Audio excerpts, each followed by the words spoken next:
Dear participants, I welcome Mr. Prince for the presenting topic, investigating the effectiveness of case management among orphans and vulnerable children at household levels in Enugu State, Nigeria. Mr. Prince, stage is yours. Please start your presentation. So I'm Mr. Prince Ezekiel, a strategic information specialist on HIV programming with respect to orphans and vulnerable children programs.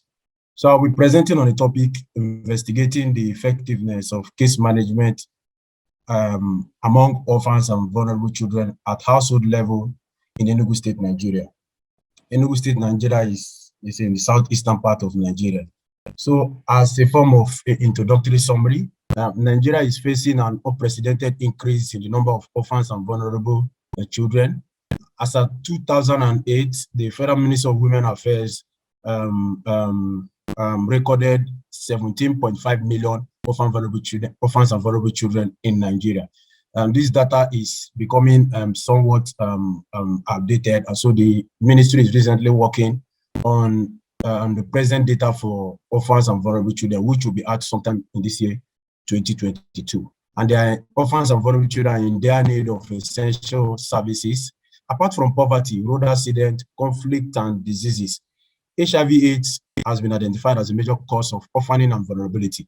Stigma and discrimination have been reported from HIV/AIDS affected households in all aspects of lives. The objective of this thesis, of this presentation, is to investigate the recent approach of case management that have been adopted to provide services for orphans and vulnerable children. In this case, I'm using Enugu State, southeastern Nigeria, as a case study. Over time, case management has been adopted as a strategic approach of addressing the needs of vulnerable children and their household, especially those infected or affected by HIV/AIDS. Case management is a process adopted by social service providers, usually targeted at vulnerable children and families. Now, the goal of case management is to enable children and households to achieve a state of well-being in which they are stable and secure enough to meet their needs, which includes social, financial needs, social protection, emotional health, and educational needs. So this is the case management cycle. Case management is a process that has a definite cycle, and this is the approach. The first step is to identify vulnerable children and households. So several tools are used to identify vulnerable children and households, but because of the time limit of this presentation, I will just make it brief and snappy. And then after identification of those vulnerable households using specific criteria of vulnerability, those who are eligible are enrolled into the OVC program, where they are provided several structured services. And then after the enrollment, they are assessed. Assessment in the sense that you want to know what are the actual needs of this household, what is their socio-economic status at the point of enrollment, so as to enable you have some baseline analysis that will help you kind of know if this household have progressed from one level to the other after being rendered specific services. And this is done by developing a case plan or a care plan, as it were. This care plan is a kind of an action point developed based on identified issues, providing written and well-detailed services that need to be provided to address those issues with specific timeline and responsibilities tagged with certain people that are assigned this responsibility. Most times, the caregiver or a case manager or a community volunteer that have been identified or engaged to assist this household with those services. And then after the case plan, the care plan is developed, the care plan is implemented. That is, those action points that have been raised in the care plan services are provided to address those issues. So in that case, the care plan is being implemented. And then after the implementation, the sixth step is to monitor the implementation of those interventions that are being carried out. And then during the process of intervention, during the process of monitoring, if it is identified that this household still needs several services, they are reassessed again, and then the care plan is updated, implemented, and if the issues have been addressed, then you can go to the seventh stage where the household is graduated from the program. In that case, it is called a case closure or a graduation process where it is identified that this household have been able to meet their socio-economic needs based on the services provided, and so their cases can be closed out from the program. In that point of monitoring as well, it is identified that the household have been transferred or they have traveled out of the service delivery area, the cases can also be closed. In that case, we attribute it to an attrition intervention. And so the methodology that was used for this study is a mixed method approach, where we combine both quantitative and qualitative analysis. The quantitative analysis utilize standard national OVC tools and checklists, standard OVC management information tools that are used to provide OVC intervention services, was used to aggregate services provided using these quantitative tools. And then a semi-structured qualitative design was also adopted to provide additional information to back up the quantitative data. So conversely, the researcher also adopted qualitative approach design to provide a robust explanation for quantitative data.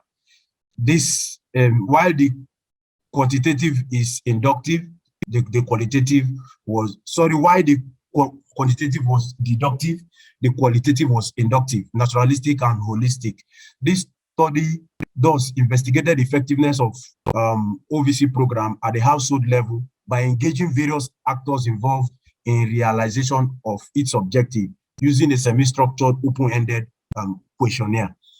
The investigation took the form of a case study with 7 community-based organizations and NGOs dealing with HIV/AIDS and implementing OVC programs across Enugu State. This particular method enabled respondents to open up and then provide details and in-depth explanations to the issues confronting OVCs and their family, and the outcome of the services or intervention they provide to vulnerable families. And so these were the results. Services provided for orphans and vulnerable children enrolled into an OVC program that is tagged Global Action for the Eradication of HIV/AIDS at subnational level, called 4 Gates in Enugu State. Services that were provided during the period of July 2021 to September 2021 by community-based organizations were investigated. Data was aggregated using the standard OVC national tools, as also provided by the donor agencies.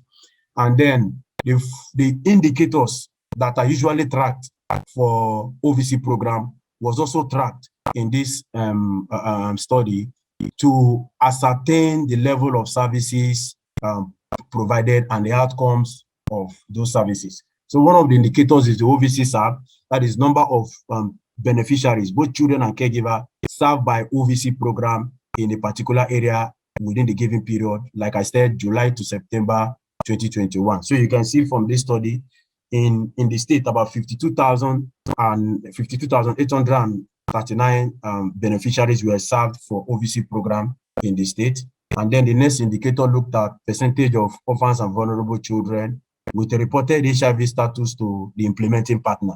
As you can see, 94% of children that are receiving services have their HIV status known as negative. 4% of them have an HIV status known as positive. And that's to give you an idea of the kind of an incident or a prevalence rate within the area.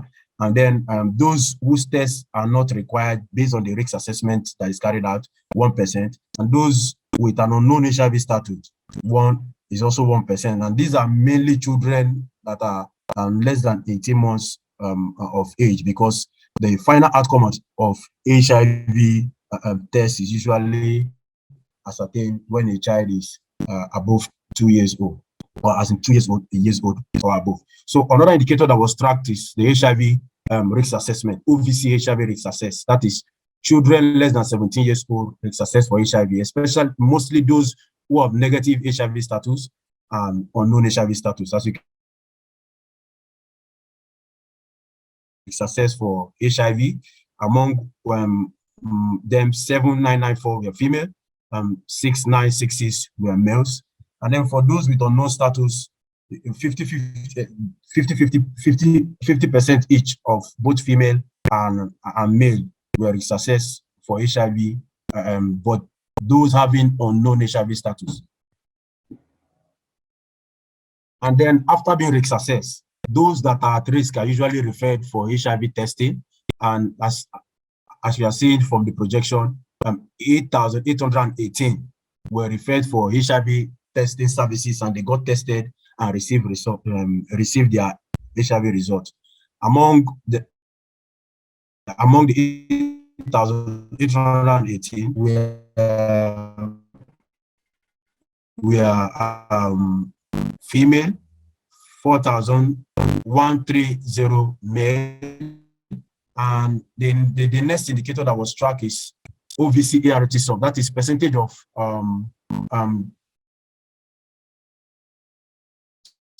self-reporting HIV adherence to treatment, adhering to his or HIV treatment, adherence to HIV treatment. And this is a result or the outcome of the services that are being provided for enrolled beneficiaries. The next indicator is orphans and enrollment. That is children who are positive for HIV that are enrolled in the clinical facilities, and that is part of the criteria for enrollment. And then they are accepted enrollment. As you can see, 51. And then 100% of them identified were enrolled into the OVC program. In that case, there is a high level of acceptability of OVC services. And then adolescents that receive HIV prevention and sexual reproductive health services, 19,694 of them receive adolescent HIV prevention and reproductive health services. 49% of them are male, female, 44% of them male. And then for educational services, number of children who are attending schools regularly, not missing more than 5 days in a month, that are receiving the OVC services, 28,948 of them, children that are above 6 years old, as recommended by UNICEF, were assessed for their regularity of academic or vocational skill attendance, and 84% of them reported attending schools regularly. And this is quite instructive, because these activities were carried out in the midst of COVID-19. 44% of those children were female, 40% male. And then other services tracked were OVC nutrition, that is percentage of malnourished OVC that were provided nutrition-related services or referral services. 670 children were identified to be malnourished, and then they were referred or provided nutritional-based services. And also, part of ensuring that children have some sort of national identity is ensuring that they have their birth certificate, because we see children, especially those in remote areas, not having any form of national identity. And so you say you are a Nigerian and there is no form of identification. So this service also ensure that children have their birth certificate, giving them some form of national identification and inclusiveness. And then finally, households were assessed for their ability to meet household economic needs and expenses. That is, to identify how households are able to meet their socio-economic needs. And in this study, it was identified that only 10% of the households that are receiving services were able to meet all household needs, because they have at least one source of income generating activities in those households. And this is quite alarming, and not also surprising, because the COVID-19 pandemic impacted on several economic activities, not just in the country but worldwide. People lost their businesses, and then lockdowns, as in incessant lockdowns and all that, affected several economic activities in the state. Also, the viral load suppression rate for those that were enrolled and receiving services were also tracked. For orphans and vulnerable children, the program was able to record 97% of viral load coverage. That is, those that were eligible for viral load were able to receive a blood draw to ascertain their viral load result. 97% of them for children, also 97% of them for caregiver, were able to be assessed for their viral load based on, as in for those that are HIV positive. 97% viral load coverage. And then for viral load suppression, children were able to achieve 89% viral load suppression, while the caregivers attained 95% viral load suppression. And this is quite instructive, because children, especially those that are infants, will, except they are given the drugs, they will not on their own take the HIV treatment. That means the caregivers must have to ensure that children children who are HIV positive adhere to their treatment. And in this case, we see a situation where children are having low viral load suppression rates because they need the help of the caregiver or an external person to be able to maintain treatment and then achieve viral load suppression. So 95% for caregivers, 89% for children. And so because of this, children are being prioritized for care and support services to ensure adherence to treatment. But overall, the project was able to ascertain 94% viral load suppression when you combine both the caregivers and the children. 1% shy of the UNAID 95 goal, which states that 95% of the population should know their HIV status, and then 95% of those who are positive adhere to their treatment to achieve 95% viral load suppression. So this project is just 1% shy of achieving that target. So some of the remarkable success stories that have been achieved so far in the state for HIV program is the project and its activities have been able to save marriages from divorce due to HIV stigma, as a result of enlightenment campaigns and then services provided to the household. They're able to bring caregivers and their husbands together who hitherto were separated as a result of HIV stigma. Out of school children are being enrolled back into school. Adolescent children, they're acquiring valuable skills from skill acquisition programs. There is improved education for adolescent girls, as you saw in the data presented. Caregivers are also engaging in various economic activities that enable them meet household critical needs.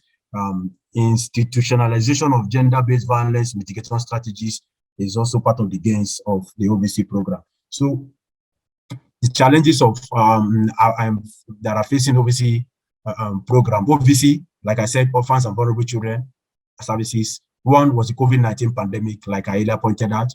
The pandemic hampered on physical services, and the project had to adopt virtual services, which limited the outcomes of the results expected. And then beneficiaries unmet expectations is also part of the challenge. Some beneficiaries who expect some form of financial benefits, and the program is not usually structured to share money. Let me just use it in layman term. But the program is structured to provide services that will enable households stand on their own to meet the needs of their children. Paucity of funds. We see a situation where only donor agencies provide funds for HIV program. The government is usually providing little or close to nothing to assist orphans and vulnerable children, except where international donors come in to provide funds. And then we see that there is a funding fatigue in OVC program. Stigma is also an issue in the OVC program, but the program is structured in a way to mitigate this issue of stigmatization to ensure that HIV positive individuals are also rights and privileges are also respected. So in conclusion, the global action for eradication of HIV in subnational units, which is the only OVC program in Enugu State, shows the effectiveness of case management process, as thousands of vulnerable households receive need-based services, and many were moved from one state of vulnerability to another state of resiliency. Analysis of the OVC indicators used in this study shows that vulnerable children and their caregivers benefited from several services in the state, ranging from care and support services, educational and psychosocial services, nutrition and health services, child protection, and household economic strengthening services. This depicts the effectiveness of the case management approach of OVC programs. And thus, we are rejected in all hypotheses, and then we accepted the alternative hypothesis because the strategy provided a change in the status of this household. The status quo of the household did not remain as it were after the services were provided using the case management approach. The study also shows that some of the outcomes and successes recorded in OVC program in Enugu State culminated into coordinated response among key stakeholders. OVC programs are usually successful as a result of NGOs and international donors' ability to collaborate with government agencies, community and religious structures in rendering OVC services. Adequate funding and government commitment will improve the outcomes of OVC program, not just in the state, but also in Nigeria and in Africa at large. This research can also be replicated at another level using several other indices, as the case might be. So these are part of the recommendations that came up from this study. Government should consciously increase budgetary allocation for OVC programs in the state and make deliberate efforts to monitor the utilization of these funds during project implementation. And we see a situation where corruption is also hampering on maximal utilization of funds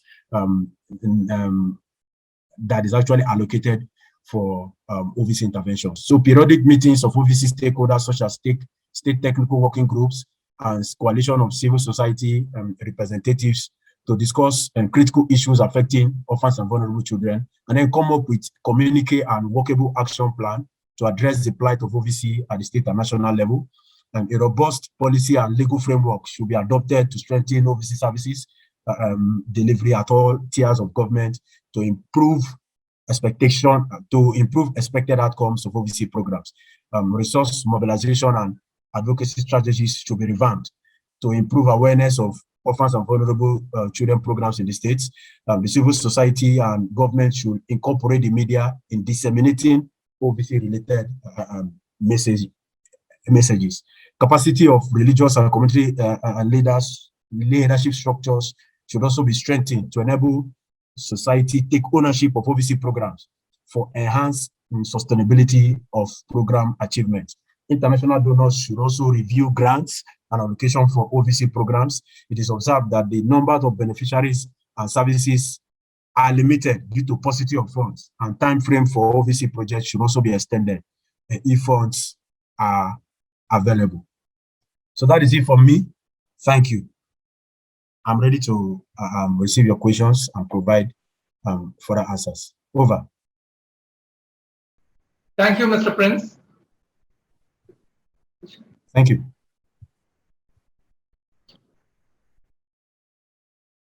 Participants, please raise your questions to Mr. Prince on the topic presented by him, investigating the effectiveness of case management among orphans and vulnerable children at household level in Enugu State, Nigeria. There is one question reached in the chat box, Mr. Prince. For this robust presentation, okay, what is the pediatric VL coverage in your OVC study? Okay. So in the presentation, yeah, so the viral coverage for OVC study, based on this presentation, is 97%, like I presented. But it might vary depending on the prevalence rate of, or the incident rate of wherever you are, wherever your intervention is taking place. So, but overall, it's between 95 to 97%, and it's quite impressive. Over. And dear participants, we open the poll for Mr. Prince. Please vote for Mr. Prince on all the categories. And side by side, if you have any questions, please put the questions in the chat box. So I'm scrolling to the comment sections. If I see any question, I will just respond. Yeah, thank you, yeah, team. Mr. Prince. Yeah, thank you. Okay, yeah, here you go. The next question. What did your intervention to do ensure that these OVC become independent to some extent? Okay, OVC interventions are not usually structured to be holistically independent. Like I said, it's successive. The successes of OVC program is usually achieved when the project collaborates with other stakeholders, whether government or community structure, and also collaborate with other OVC interventions, different from the one you might be involved in. Because when it is observed in OVC program that when there is a synergy, there is a better result, because beneficiaries, for instance, can migrate from one place to another. So if I'm providing a service, a service in Enugu State, for instance, and one of my beneficiary migrates to Lagos State, it is behoove from me to collaborate with a funder or an implementing partner that is implementing in Lagos State to carry on the activities of rendering services from where I stopped. So there is always a synergy.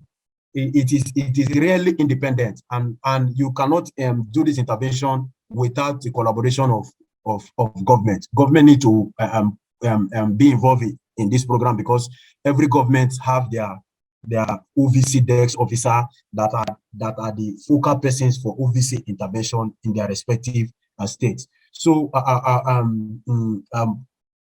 program collaboration is really important if you must achieve success in OVC program.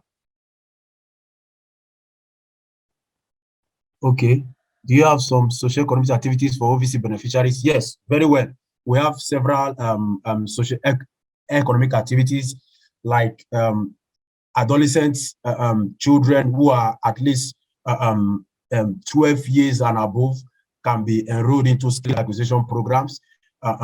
Caregivers that don't have any form of economic viable activities are provided with what we call unconditional cash transfer. That, for instance, they need to feed, and so they don't have anything doing. You just give them an unconditional cash transfer. Also, another form of socio-economic intervention includes providing seed grant for caregivers to start up businesses, to start small scale businesses. It could be sales of granules, it could be sales of rice, groceries, or poultry farming, as it were. And then some other social economic activities will include block granting. That is ensuring that children who are out of school are enrolled into school by providing a block grant. That means you go to the school and then you ask for the needs of the school. Do they need a desk? Do they need wash activities like a toilet? And then you provide them these services. In return, they accept children that you are providing overseas service for into their school for scholarship. That means they don't accept school fees for those children because you have provided such intervention for those schools. So these are many other activities like nutritional support, nutritional supplements, and referral for treatment as it were, and so many other socio-economic interventions that is being rendered in OVC program. So what age do the OVC participant graduate, and what would be the indicators for this? Is there a follow-up for OVC beneficiaries to check their continued, to check their continued, if I'm to check their continued socio-economic stability? Very good. It's a very nice question. So before now, OVC graduation benchmark for children is 18 years old. But lessons learned over time in OVC program shows that children might be 18 years old and yet they have not met the vulnerability status criteria. That means they are still vulnerable, and you cannot just graduate them because of their age. It will be age discriminatory. And so the project was reviewed over time to allow children to remain in the program above the age of 18 until they meet the vulnerability criteria. And the vulnerability criteria are segmented into 4 domains. Number 1, the healthy domain. Number 2, the safe domain. Number 3, the schooled domain. And then number 4, the stable domain. The health domain, in the sense that they are able to meet all their health criteria. They all know their HIV status. There is no child that is malnourished in that household. And then every other services required for health has been provided, and there's nobody that is frequently sick in that house. Safe domain means they all have their birth certificate, they have some form of national identification, and there is no case of unresolved gender-based violence in the household. All gender-based violence cases have been resolved. And then the school domain, ensuring that all children of school ages are in school. And then the stable domain, ensuring that caregiver is engaged in an economic viable activity that enable her meet the basic needs of those households. These are the criteria for which the households are judged, and then they are reassessed on this criteria to ensure that they are stable, and then they can be graduated. That's why the stable domain is the last domain, to show that they are stable and then they are graduated. Thank you, Mr. Prince, and please share your email ID in the chat box so that if any presenters or participants having any doubts or concerns, they can contact you directly. Okay. Thank you for the wonderful time for participating in this 8th TWCS. Thank you, Doctor.